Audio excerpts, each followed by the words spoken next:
I saw you perform at the Nobel Peace concert. I love the songs. And I saw former President Johnson Sirleaf Yes, in yes, the yes. audience. Mm-hmm. What do you reckon was her lasting legacy?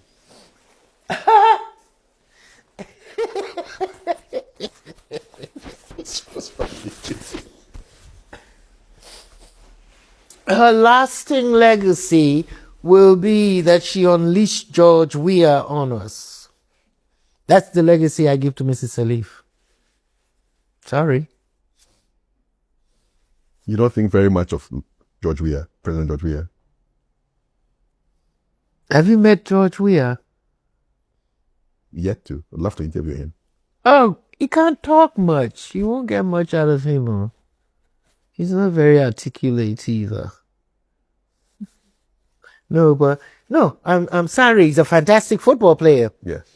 Okay? He's a fantastic player. At least that's what they say, because even when I was in England, I wasn't that much into football, and I understand he played at one time for Liverpool or something. Yeah, I didn't follow his football history. But the background that I come from, we didn't see football players as national political leaders.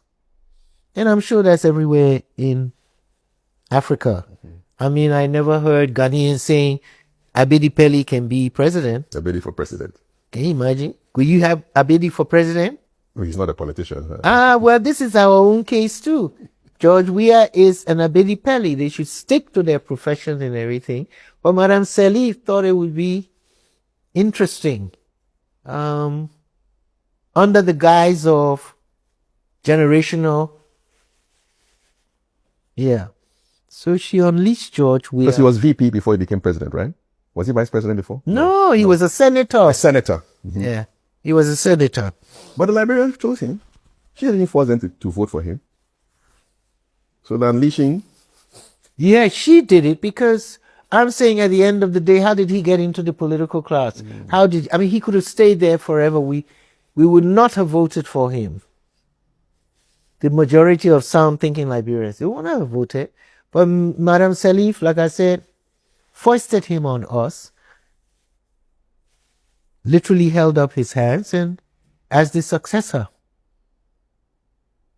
And there was nothing we could do. I mean, we didn't have the capabilities of printing extra ballots and those little things that happen in African politics. Yeah. But he was a disaster for the country. Go to Liberia now. They will tell you he was a disaster. So it's quite a damning verdict from you.